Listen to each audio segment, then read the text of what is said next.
Good morning, everyone.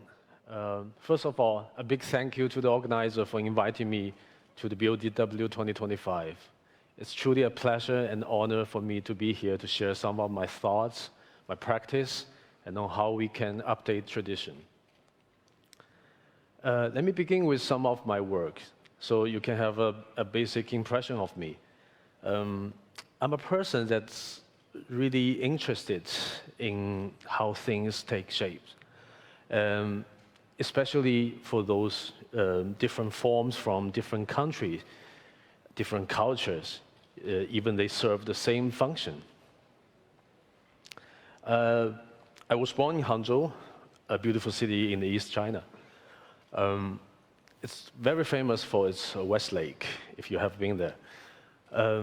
I grew up right by the lakeside, so I think somehow my childhood was surrounded by bridges. So maybe because of that, I also feel myself as a bridge to connect East and West, to connect past with present, and also ideal with reality. And I also grew up in a very artistic family, strongly influenced by my grandfather, Zhao Zongzao. He was one of the most famous woodcut artists in China. I think one of his legacy for me, he was really remarkable in combining the Chinese artistic sensibility with the modern Western painting techniques. So maybe that's the earliest inspiration for me to become a designer. Actually, I have never studied art or design when I was in China. In design, I'm completely European trained. I spent almost 10 years studying and working in Europe. And in 2010, I finally decided to come back to China. I think all the cultures is very interesting in the recognition. I think everything starts from the recognition. Also, curiosity comes from recognition. But for example, there's a little confusion in my head.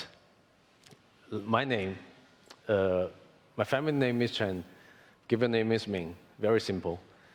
In China, people call me CHEN Min, but in West, people always call me Min Chen. And when I was studying in Netherlands, some of my colleagues always call me Min Chen, as one word. Huh? Maybe Ming is just too short to become a name. But later, when the architect Wang Shu, name as simple as mine, and I find that everybody call him Wang Shu, perfectly in the Chinese way. So I think, okay, maybe I'm just not famous enough to be called in my own way, right? But that little confusion in my identity has inspired the logo of my studio. So I put the intersection of the two opposite C. So it looks almost like a focus mark to remind me to focus on my observation. So as you can see, to even understand the person, it takes some time, as simple as my name. So it certainly takes much longer to understand a country, especially a big one like China. China is almost the same size as Europe. And we have equally so many languages, dialects, accents as the European countries. But different from Europe, we always stayed together since almost 2,000 years. So over these 2,000 years, different cultures, different language, different customs, different measurements, all blended together. So if you ask me if I can only name one defining feature of China, I would say fusion. One of the evidence is our cultural totem, the dragon. What is the dragon? So it has the head of a killing, the horns of the deer, the body of snake, and it has fish scale, and chicken paws. It's not existing. It's not a real animal. It's just a synthesis of our collective imagination. And such thinking continues in our daily life. So if you have some experience in China, you rarely find something that is pure, singular, but it's always a mixture of everything. However, we are facing a big problem that we are losing our culture, traditional culture. Why is that? I think the cities across China, they start to look the same, under the same formula. It seems very easy. Then the visitors, they might wonder, it's so-called a 5,000 years heritage and history. Where has that gone? So to understand that, I think I would like to quote the famous scholar Gu Hongming's words. So real Chinese has the mind of an adult at the heart of a child. So the adult's mind has kept us on track, follow the tradition. While the child's mind, the child's heart, keeps us always curious about the new things. So it's a very unique combination. Spiritually, we always follow the tradition, but materially, we're always keen to find the novelty. And this has explained why the Beijing skyline won't be so much like the 100 years ago, but will look like somewhere in the United States.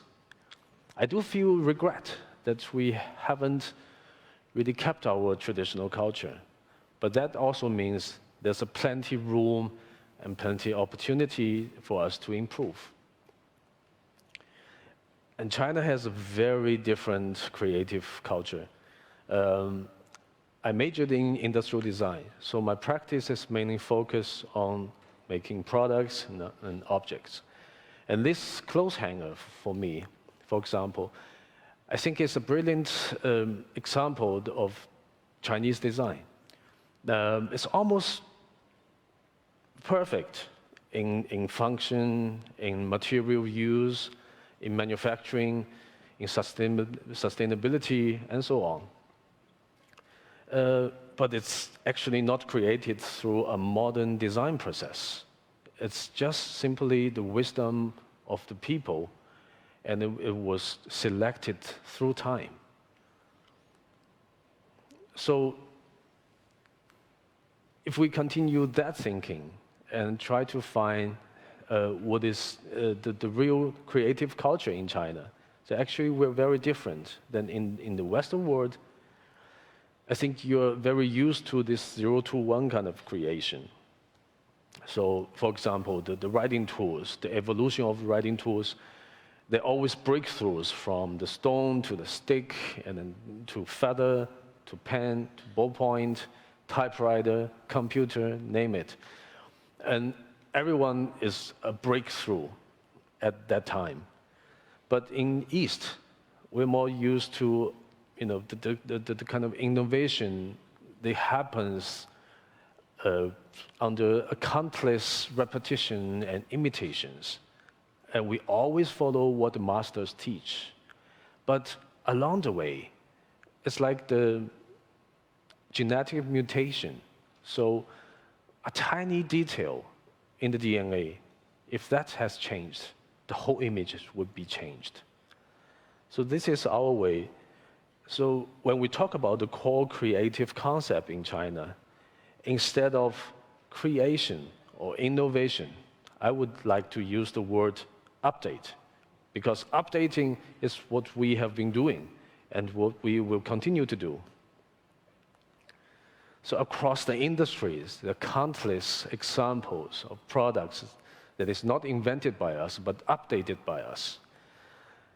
And even the so-called, the 4 new great inventions from the new China, none of them is invented by us.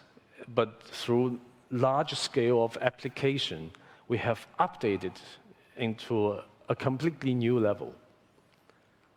So this kind of creative action or this convention has made me think, how can we preserve our traditional culture and then bring it to modern life? How can we update our tradition? I think the place that we are gathering today, Hong Kong, is really a best example for me. I'm a big fan of Hong Kong because Hong Kong has always been the place where East meets West, while still keep its own identity. So Hong Kong also inspires me a lot in searching for more meeting points for different cultures to come together. I also find a lot of modernity in our tradition. So although it's called tradition, it doesn't necessarily to look outdated. For example, this pair of bowls, it speaks a language almost plastic, but it's actually a lacquerware from 1,000 years ago. And the porcelain always carries very refined curves and forms, even widely applied today. And not forgetting the famous Ming style furniture, and look at the details, they're timeless. And also the Chinese traditional culture, the Chinese traditional architecture, they're also a very quiet example of modernity. And I find it very interesting from the Chinese character of gong, which means work. And gong comes from the joint where the pillars meet the beams. So I took this joint out and made it 3D with wood. Then later cover it with some lacquer, so it becomes mute. It's a very interesting building and constructive element. So I start to play with it, to play also with the proportion. So I set out without any purpose in function. So it's purely a form research, but function followed naturally. So when you change the scale to a relatively big one, it becomes the table. And when you make it thinner, you study the joints and put different colors and layers out of it. It becomes a shelf system. And it's a shelf system with a very unique color matching. And then you shrink it to the button size. Then we have a close fastener. So just imagine how that will make the clothes join together again. So with this example that I have tried how to update the tradition more to the modern life. Embodiment is another try in lighting. In a work trip to Fujian province, I came across this old window, and I found this very fascinating for me. Especially, it's like weathered, it's worn, but the wood grain comes really with characters. And I'm thinking, how can I preserve all these features without breaking it, without destroying it? So I made a silicone mold of it to record everything, every detail, and then pour a clear resin into it. But I'm sorry for my not so good skill in the material of resin. A lot of air bubbles comes inside. But on the other hand, this also looks very handmade, very warm. And I put a frame in metal and also embedded some LED. So it becomes an ambient lighting.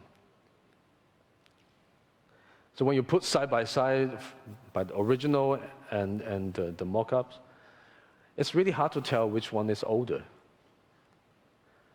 But then I continue to study different forms in the Chinese traditional culture, in window, especially in the Suzhou garden. So we continue the series of lighting. A piece of wood is another try, and it starts from a question, that's why the Chinese bench looks so different than the Western bench. The Chinese bench are light, small, easy to move. You can sit on it, lie on it, fight with it. But the Western bench, they usually come very big, heavy, strong, rigid, and it's like built for generations.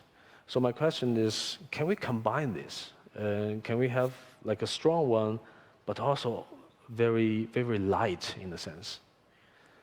So my solution is very simple: to apply one single mold for the plywood, very thin, like 7 millimeters. And I also borrow the techniques that people make airplane wing. And the result is a very delicate bench, but it's also very light and holds weight well.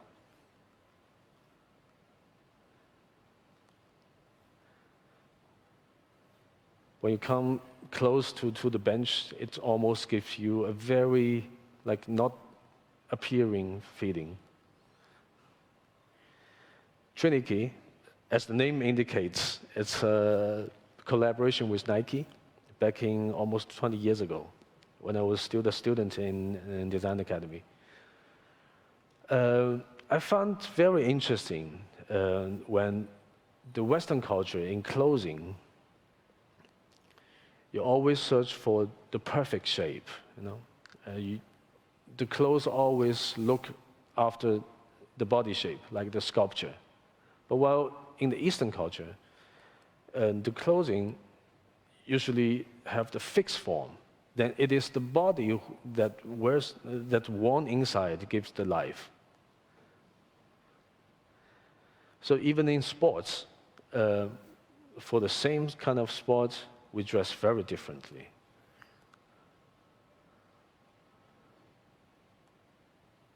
That comes very interesting and appealing to me. So I was thinking if I can come up with another idea to apply one single element and maybe study a pattern, and then we can make a footwear out of it. So my choice for the shape comes from also the Chinese culture, where the triangle is it's a representative of the Zen kind of sense. And it's also widely applied in the Western architecture. But not to forget the triangle offense. It's also very powerful in basketball. So that makes Nike very happy. And our way of making is the triangle element. One side hard, one side soft. And the pattern that I studied, so the red zone is for the feet, and the black zone is for the legs. So it's a footwear that I haven't set the very exact size, like 39 or 40 or 41, but it comes with the size of S, M, L. So it's a footwear. It's not really a shoes. And for the sole that I have also studied, and I was inspired by the Chinese foot massage. So I give different height in different zones. And all these tiny triangle elements was combined in the mesh. So it becomes extremely flexible. As a sole, it's very comfortable. And that was the original model that I have made. And then later, after several years of development, then Nike launched it. And I was really happy about the sole, because it feels really well.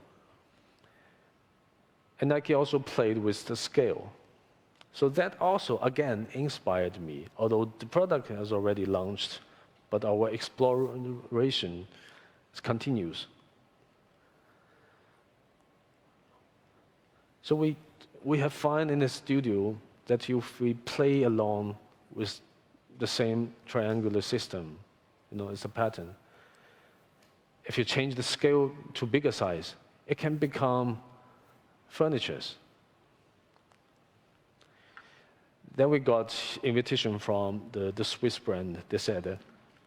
So they are very famous for this luxury leather. But we have the idea we want to use less leather. We want to waste less. So I was all the way searching for the leftover scraps, leather scraps in the workshop, in the factory. And the idea is, instead of using a whole piece of leather, but then we will use the leftover scraps of the leather, cut it in triangular pieces, and combine it in some kind of different ways, either like this or stitch them together. So in 2019, that we debuted this sofa in the Milan Design Week. It comes with a very interesting color patching. And it sits also very great. Non-standard chair, it's another invitation from Vitra a couple of years ago. Vitra invited us to do a conversation with the master, Jean Pouvet. The main object is Jean Pouvet's famous work, Standard Chair. Of course, I know Standard Chair well. For me, that's really a representative masterpiece. I think the essence of Standard Chair is the frame. So I never want to touch the frame. But I did want to kind of study the comfort and the new material. Maybe that's, if you ask me to say something to Jean Pouvet, that's maybe something that I would propose to him. So I was thinking of another representative material of China, bamboo. Bamboo is very flexible, as everybody knows. So I dived into the factory and started the tries. So we have cut the industrialized bamboo material into very thin stripes. And then we played around it, and then we finally decide to set it in a very loose way. So this is the result. We call it a non-standard chair. When you sit down, it's almost like breathing. You know, it gives you a great comfort. And then also at the side, it fans out, so makes you almost like a peacock. So in a way, this is a very quiet dialect with, you know, from a West master with the Eastern material. And the Hangzhou stool. A lot of people might know me from this work. I set out, again, without any purpose in making a product. It's more like a statement. I just want to express how we can work with the material of bamboo. Bamboo is very special material. This hollow inside, and with the fiber from the bottom to the top, you know, millions of fiber, they come side by side. So that has explained why it has this amazing ability of fringiness. And I made these small scale models when I was in Italy. When you press down, it will push back directly. So at that moment, I thought that could be a chair. So again, bamboo is my choice. It comes also with very interesting finish.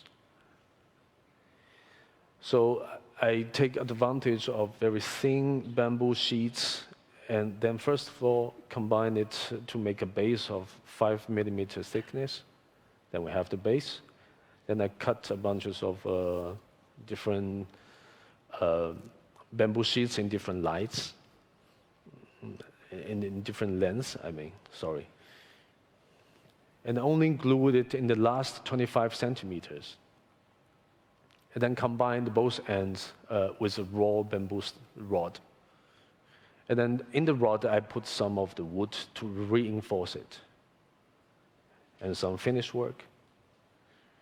This was the result.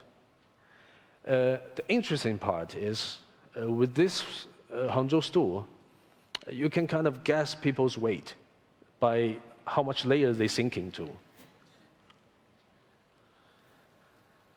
So ladies, pay attention.